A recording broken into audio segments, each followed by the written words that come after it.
All right, guys, what's going on? Welcome in. So my buddy TK over at the Mad Good Nick Show sent me over this really interesting article regarding Aarn Glenn and someone else here who we're going to talk about in just a second. But it was basically a look back at 2023 with the NFLPA and having current NFL players rank the coordinators in the NFL. Who was the number one defensive coordinator ranked by players?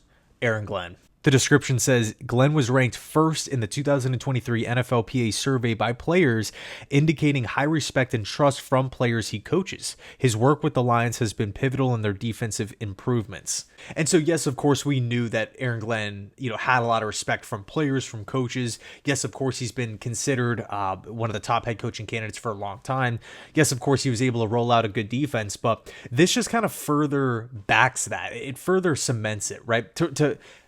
Like every coach was every single defensive coordinator here was in the pot, and Aarn Glenn came out number one. That is big time. But it gets better. Who was number two?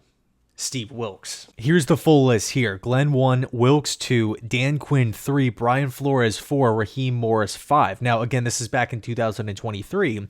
The description reads, before moving to an interim head coach role and then defensive coordinator, Wilks was with the Panthers, where he made significant impacts.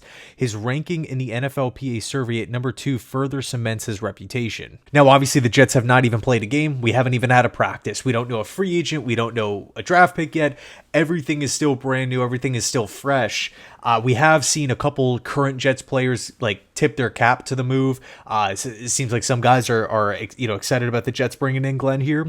But this, to me, to have just two coaches in the building, both on the defensive side of the football, but more so from a leadership role, just having people within the organization that are well respected, that players not only just like but respond well to, that is big time. That is huge. That to me is kind of the opposite of what we've had during the Saleh era. And it's not a direct shot at Robert Saleh, obviously. It's just, you look at the coaches that the Jets had in place, ranging from Mike LaFleur, right? There were supposed issues with Zach Wilson and Mike LaFleur. There were supposed issues with Elijah Moore and Mike LaFleur.